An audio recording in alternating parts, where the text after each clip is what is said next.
오늘 우리 히브리서 13장 이제 우리 이 어려운 히브리서를 오늘 결론을 짓고 또 함께 이 말씀을 또 적용하고 또 생각하고 또 함께 살펴보기를 원합니다.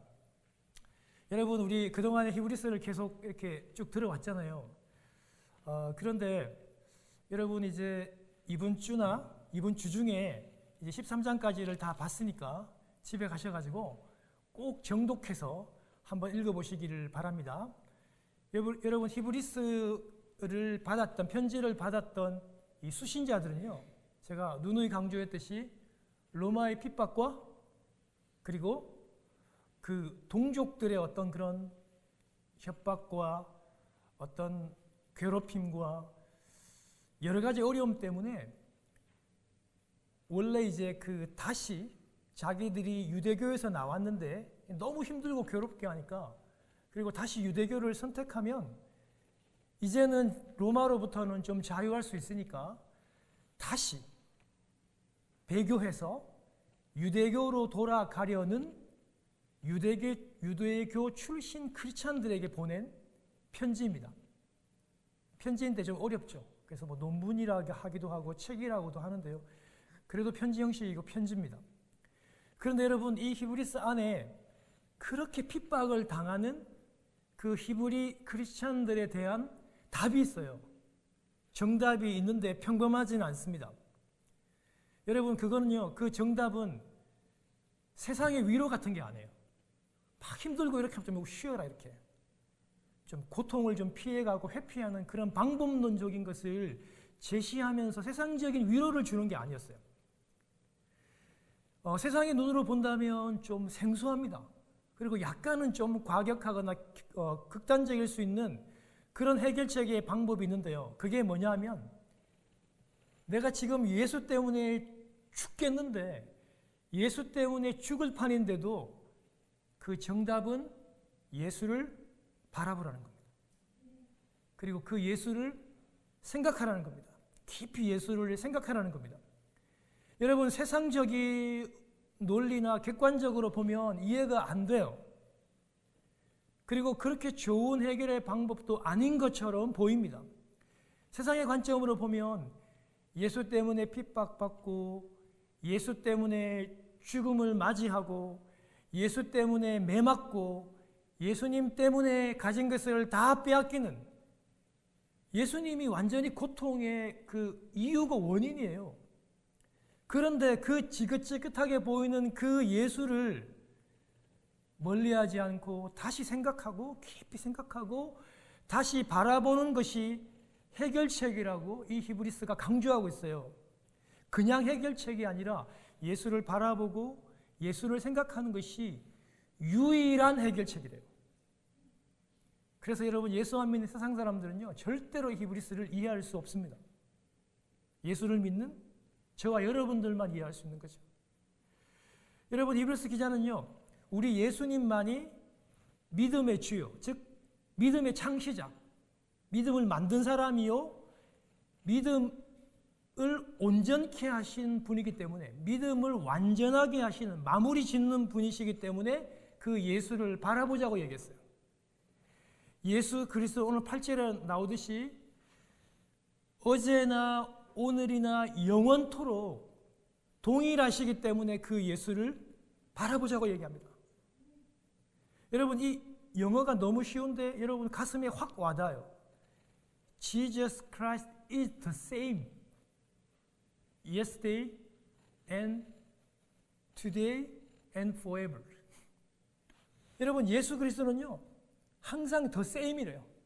과거든 오늘이든 미래든 변하지 않게 항상 그 자리에 갔기 때문에 그 예수를 바라볼 수 있다라고, 바라보아야 한다고 얘기합니다. 뿐만이 아니라 예수님은요, 죽으시고 부활하셔서 없어진 것이 아니라 하나님 보좌 오른편에서 지금도 우리들을 위해서 그 중재하고 중보하는 그 사역을 감당하시기 때문에 그 예수를 바라보고 그 예수 그리스도를 생각해야 한다고 말하고 있습니다.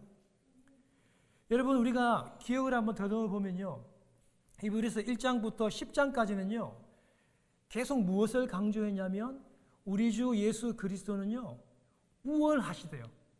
무엇보다도 더 위대하신 분이라고 계속 강조했는데요.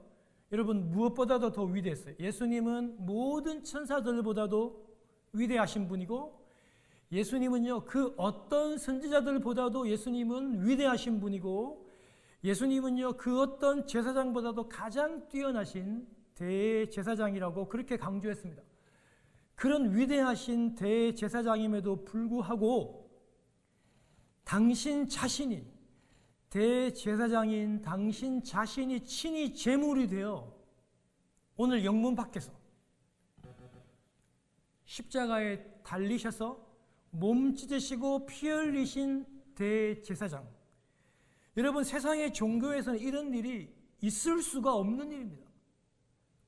어떻게 대제사장인 그분이 짐승의 제물이 아니라 당신이 그 짐승의 제물을 대신하여 당신이 몸 찢으시고 피 흘려서 당신을 따르는 저와 여러분들의 죄를 구속하시고 그 죄를 속량하셨다는 거예요.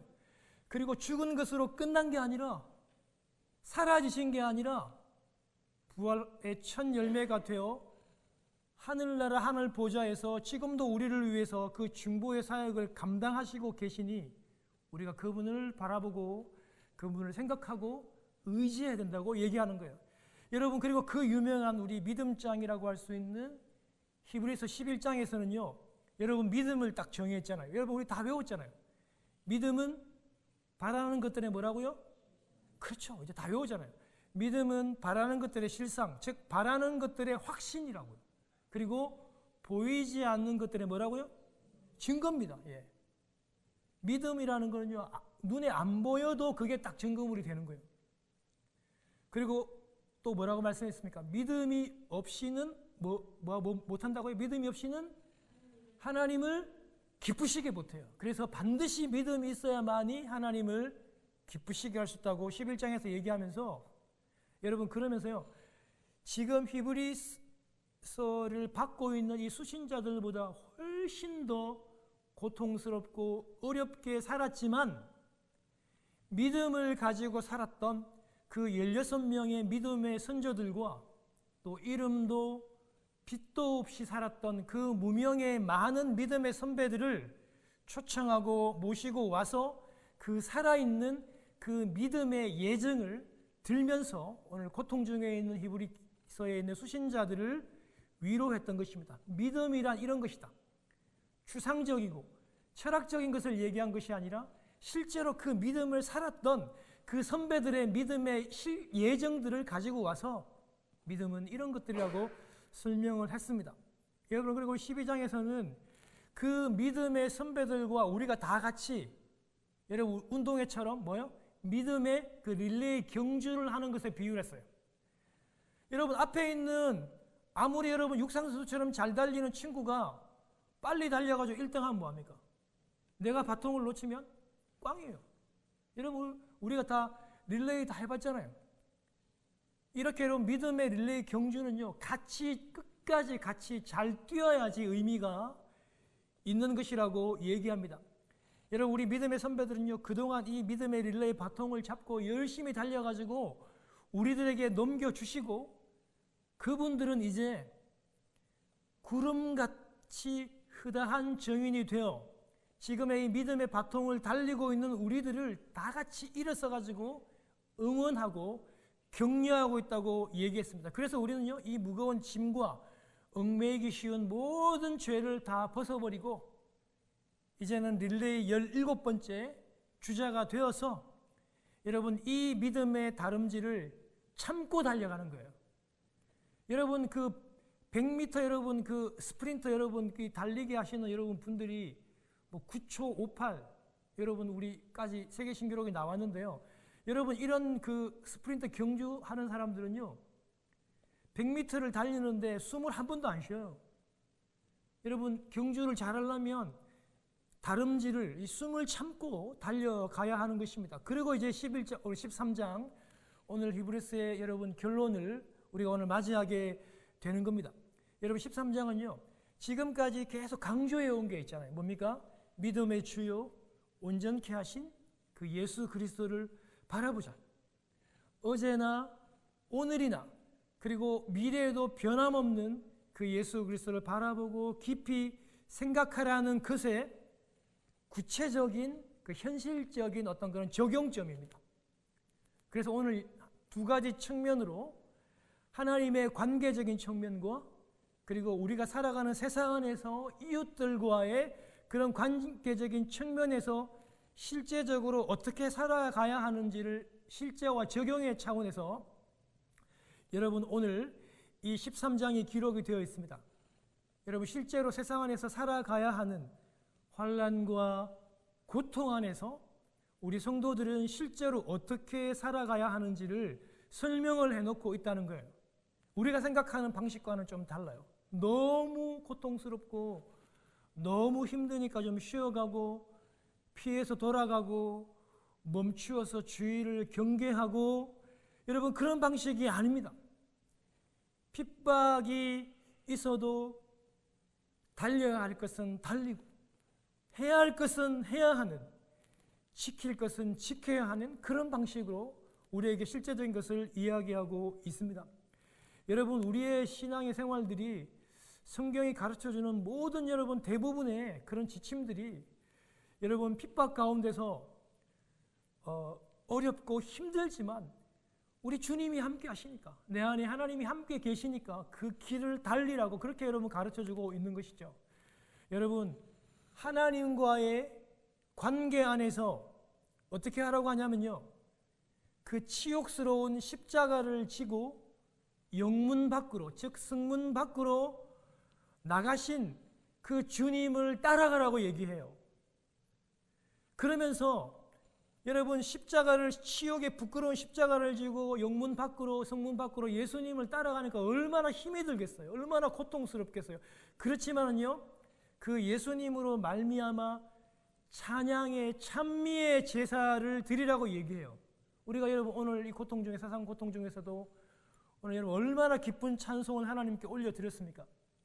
여러분 히브리 13장은요 동물의 제사가 아니라 그 고통스러운 세상에서 찬송과 찬미의 제사를 드리라고 얘기합니다. 여러분 찬양과 찬미의 여러분 이 히브리어 여러분 야다 토다라고 하는 여러분 이런 그 찬송하다는 여러분 이 어근은요 찬송하다라는 뜻도 되지만 감사하다는 뜻도 됩니다. 같은 말이에요. 같은 어근에서 나왔어요.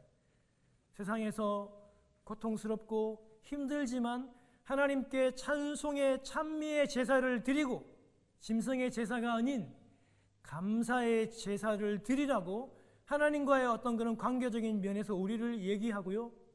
그 다음에 세상과의 우리 세상으로 가서 예수 안 믿는 사람 현장에 가서 그런 이웃들과 함께 살면서 선함을 나눠줘요. 그리고 선함을 행하고 나누어 주기를 멈추지 말 것을 계속 얘기하는데요. 구체적으로 오늘 읽었던 1절과 4절의 그 내용들이 나왔어요. 형제를 계속 사랑하는 거예요. 나그네를 잘 대접하는 거예요. 감옥에 있는 자를 그 성도들을 돌아보는 거예요. 학대받는 성도들을 챙기고 돌아보는 겁니다. 그리고 혼인을 귀하게 여기고 잠자리를 더럽히지 않고 음행하지 않고 간음하지 않고 돈을 사랑하지 않으며 가진 것으로 족한 그런 만족함을 살라는 것을 우리에게 얘기해 주고 있습니다. 여러분 하나님의 그 관계적인 측면에서 그 치욕의 십자가를 지시고 그 영문 밖으로 성문 밖으로 나가신 그 예수 그리스도 그 피 흘리신 예수 그리스도를 바라보면서 우리도 이 십자가를 지고 나아가자고 합니다. 여러분 이게 이 고통과 환난을 이기는 방법이래요.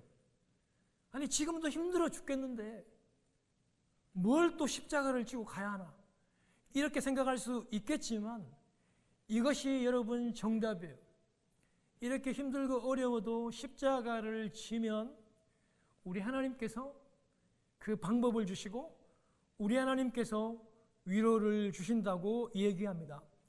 여러분 이 유대인 크리스찬들은요 아주 구약에 능통하죠. 어디 쪽부터 배우고 암송하고 여러분 이 랍비들로부터 많은 가르침을 받았기 때문에 특별히 여러분 이 그 대속죄일 있잖아요. 여러분, 이 중요한 대속죄일에 관한 규례도 이들이 잘 알고 있었어요. 1년에 단 한 번 모든 백성들의 죄를 짊어지고 대제사장이 거룩한 지성소 안으로 들어갑니다. 심지어 이 대제사장의 죄가 발견되어도 죽습니다. 이 거룩한 장소에 들어가서 대제사장이 거룩한 행위들을 하게 되죠. 속죄를 받게 되죠. 그리고 여러분, 11절에 나와 있는 것처럼 이 대제사장은요, 제물의 짐승의 피는 지성소 안으로 가지고 들어가고 나머지 모든 그 몸과 몸의 그 부산물과 심지어 똥까지, 이 모든 것들은요, 그 영문 진영 밖으로 가서 그것을 태우게 됩니다. 여러분, 대속죄일 때 드렸던 이 속죄 제물의 고기는 대제사장도 10절에 보면 먹지 않는다고 그렇게 기록이 되어 있습니다. 여러분, 이 모든 사실들을요, 유대인 크리스찬들이 잘 알고 있습니다. 그런데 특별한 천재지변이 없는 한 이 대제사장은요, 거룩한 장소, 거룩한 지성소, 거룩한 성소에서, 그 예루살렘 성 안에서, 영문 안에서 거룩한 활동을 하는 사람이에요. 이 대제사장은요, 절대로 부정적인 것과는 접촉할 수 없는 사람이에요. 그런데 대제사장이신 자신을 대제사장이라고 말씀하는 예수 그리스도는 치욕을 짊어지고 영문 안이 아니라 영문 밖에서 그 더러운 거룩하지 못한 곳에서 백성들을 거룩하게 하시려고 치욕의 십자가를 짊어지시고 죽으시고 고난받는다는 것입니다. 여러분, 이 모습은요, 유대인 크리스찬들에게 굉장히 이해되기 어려운 부분입니다. 아니, 왜 대제사장이 그런 행동을 하실까? 왜 거룩한 예루살렘 성 안이 아니라 왜 그런 더러운, 여러분, 똥을 버리고 부산물을 태우는 그런 영문 밖에서 치욕을 짊어지시고 그 피로 몸짓으시고 피 흘려서 십자가를 지시는가? 그들은 의문스러웠습니다. 여러분, 성문 안, 영문 안, 예루살렘 성 안은 거룩한 곳입니다. 거룩한 성입니다. 거룩한 도성입니다. 이곳은요, 기득권 자들이 있는 곳입니다. 제도권 아닙니다. 그래서 보호를 받을 수 있고 안전한 곳입니다. 그러나 주님이 가셨던 그 영문 밖은요, 주님이 십자가를 지었던 영문 밖은 더럽고 오염되고 버려진 곳이고 무시된 곳입니다. 주님은 거룩한 곳이 아니라 이렇게 오염되고 버려진 곳, 더러운 그 곳에서 그 백성들의 죄를 짊어지고 십자가를 지시고 가셨던 것입니다. 유대인 성도들에게는 쉽게 이해될 수 없는 부분이지만, 그러나 그것이 바로 우리 주님께서 우리의 죄를 지시려고 이 땅에 오신 이유이고 목적인 것입니다. 더러운 곳, 소외된 곳, 무시받는 곳, 그렇게 무시받는 죄인들을 위해서 오셨다는 말입니다. 그렇다면 예수님을 따르고 있는 우리 성도님들, 저와 우리 성도님들, 예수님의 제자라고 하는 우리들은요, 예수님처럼 그 치욕의 십자가를 지고 영문 안이 아닌 영문 밖으로 주님처럼 나아가야 합니다. 여러분, 그렇습니다. 성도는 기득권이 보장되어 있고 안전한 교회가 아니라 영문 밖으로 거룩하지 않는 세상으로 소외당하고 그리고 눈물이 있는 그 세상으로, 그 일상으로 우리들은 나아가야 한다는 것입니다. 그런데 성도는 심지어 영문 밖으로 가는데 그냥 가는 게 아니라 치욕을 짊어지고 가야 돼요. 왜냐하면 우리 예수님도 그렇게 치욕을 지시고 십자가를 지셨기 때문입니다. 당시의 세상과 로마 사람들은, 유대의 군병들은 예수님에게 그 부끄러움과 치욕을 주려고 옷을 다 벗겼습니다. 여러분, 건장한 성인이 여러분 옷을 다 벗기고 많은 사람들 앞에 서 있는다, 한번 여러분 상상을 해보시기 바랍니다. 그런 여러분 부끄러움과 치욕을 주는 거예요. 침을 뱉고 뺨을 때리고 그렇게 여러분 치욕을 주셨어요. 예수님을 향해서 귀신이 들렸다, 미친놈이다, 술과 먹기를 좋아하는 사람이다, 그렇게 치욕을 예수님을 그렇게 줬어요. 여러분, 여기에 나오는 치욕이라고 하는 여러분 이 원문의 뜻은요, 너무 불명예스럽다는 거예요. 여러분, 사람에게 있어가지고 명예가 얼마나 중요합니까? 여러분, 사람에게 명예라는 건요, 인정을 받는다는 거예요. 여러분 보세요. 사람이요, 이 명예롭지 못한 것 때문에, 인정받지 못하는 것 때문에 이 명예를 지키려고 사람들이 대단히 많이 극단적인 선택을 합니다. 특별히 여러분 권세 있는 사람들, 부자들, 여러분 자기 명예 때문에, 자존심 때문에 여러분 극단적인 선택을 하는 사람들 아마 여러분 많이 봤을 거예요. 세상 사람들도 이렇게 명예를 굉장히 중요하게 여깁니다. 여러분, 미국은요, 명예롭게 전사한 군인들을요, 지구 어느 곳에 있든지 간에 반드시 본국으로 데려옵니다. 그 목숨을 걸고 데려와요. 여러분, 절대 양보 안 해요. 미군은요. 그 베테랑에 대한 그 명예를 지켜주기 위해서 그렇게 합니다. 세상 사람들도 여러분 그렇게 명예를 중요하게 여겨요. 솔로몬도 여러분 잠언 22장 1절에서 얘기했잖아요. 많은 재물보다 명예를 선택하라고. 여러분 그렇습니다. 세상도 이렇게 자기를 위한 명예를 지키는데, 그러나 예수님은 자신을 인정받지 못하고 명예롭지 못하고 치욕스럽게 그 영문 밖으로 자신의 십자가를 지고 우리를 위해서 피 흘려 죽으셨습니다. 예수님이 그렇게 치욕을 당하시고 피 흘리셨기 때문에 예수님을 따르기를 원하는 저와 여러분들은 그 영문 밖으로 나가서 그 예수 그리스도의 치욕의 십자가를 지기를 원하는 것입니다. 사랑하는 성도 여러분, 이제 오늘 우리가 이곳에서 예배를 드리고 예배를 마치고 우리는 세상으로 그리고 가정으로 나아가게 될 것입니다. 우리의 일상으로 나아가게 될 것입니다. 우리의 가정에서, 우리가 일터에서, 우리의 그 삶의 현장에서, 학교에서, 병원에서 우리가 예수 그리스도를 전하고 예수 그리스도를 돕고 그 치욕의 십자가를 지고, 때로는 좀 부끄러움을 당하고 좀 때로는 예수 믿는 것 때문에 무시를 당해도 우리의 본 게임은 이 교회 안이 아니라 내 삶의 현장, 내 가정, 내 삶의 터전이라는 것을 다시 한 번 더 기억하시고 영문 밖으로 여러분 나아가시는 여러분 되었으면 좋겠습니다. 여러분, 그리고 하나님과의 관계에서 이 환난을 이겨내려면요, 입술의 열매를 맺어야 된다는 거예요. 입술의 열매, 이 찬양의 제사를 드려야 한다고 연이어서 얘기를 합니다.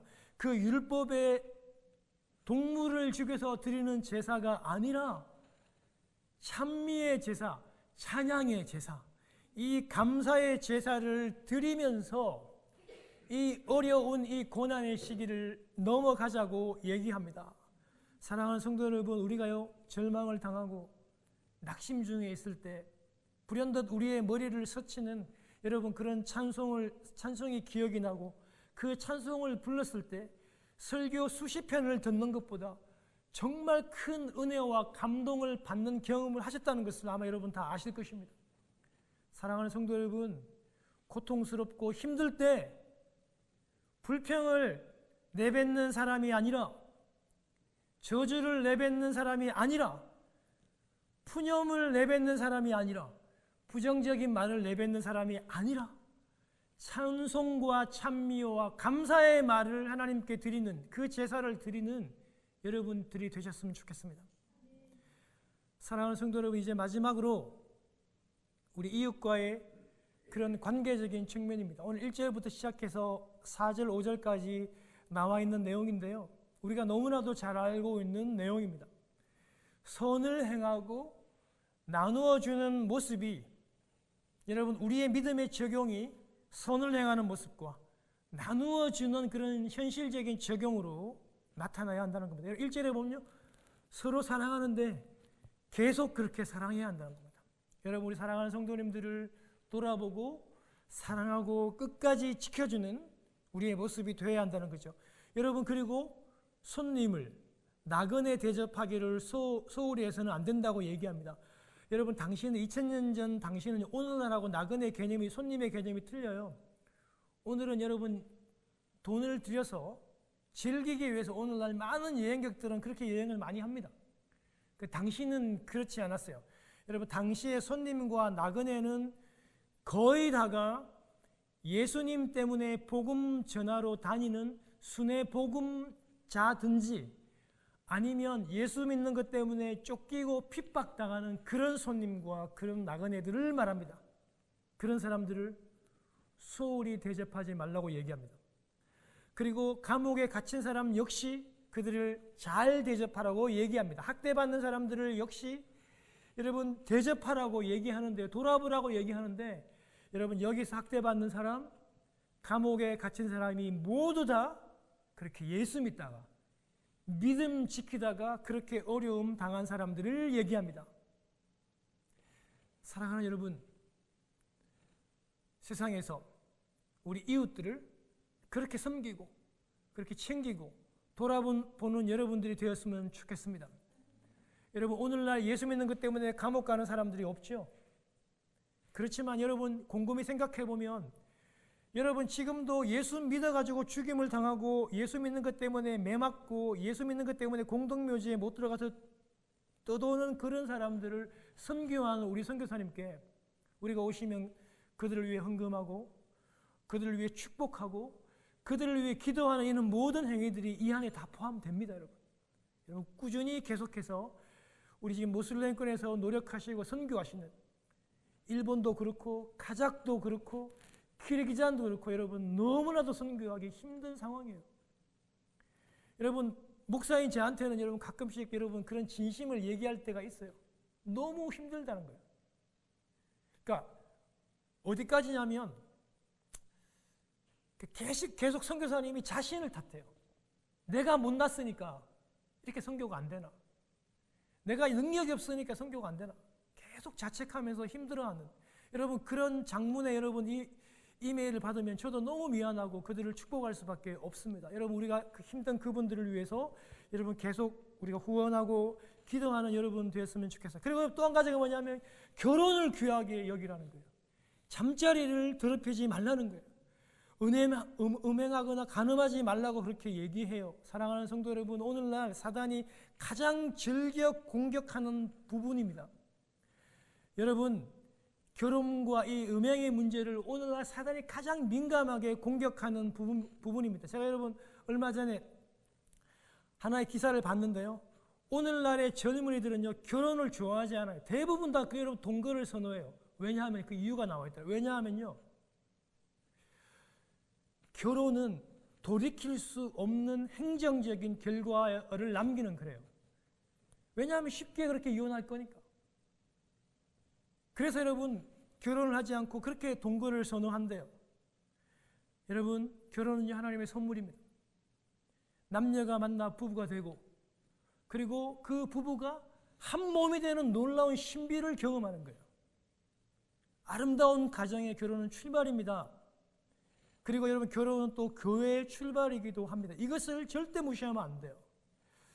여러분 제가 우리 목사님들과 교제하면서 특별히 우리 UMC죠. 우리 감리교 목사님들과 교제하면서 여러분 지금 감리교가 여러분이 동성애를 벌써 인정하는 정도가 아니라 여러분 우리 그 뉴잉글랜드 뭐 보스턴 뭐 커네티컷 뭐 뉴저지 여러분 이 지역을 우리가 뉴잉글랜드라 그러잖아요. 제일 처음 여러분 그 정착한 여러분 이번에 뉴잉글랜드 이게 방송에 나가도 되나 모르겠다. 뉴잉글랜드 여러분 이 감독 되시는 여러분 이 분이 오셨는데 이분이 그 동성 결혼하신 분이래요. 이 감독님의 부인 되시는 분이 남자래요. 여러분, 우리 그런 시대를 살고 있습니다. 결혼을, 세상은 더 이상 그걸 정죄하지 않습니다. 그러나 오늘 성경은 분명히 하나님이 음행과 간음자를 심판할 것이라고 얘기합니다. 사랑하는 여러분, 돈이 너무 필요하죠. 재정이 너무 중요하고 필요하지만 사랑하지 말라고 얘기합니다. 하나님보다 더 귀하게 여기고 하나님보다 더 사랑하는 모든 것은 우상이요, 만몬입니다. 여러분, 세계 부자들 중에서 0.1% 정도를 그냥 부자라고 하지 않고 슈퍼 리치, 즉 슈퍼 부자라고 그렇게 얘기를 하더라고요. 여러분, 이 사람들을 정의하는 좀 우스운 단어가 있는데요.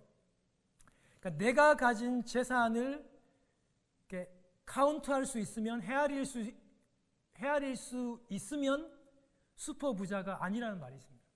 그러니까 자기 돈이 얼마인지를 잘 모르는 사람이겠죠.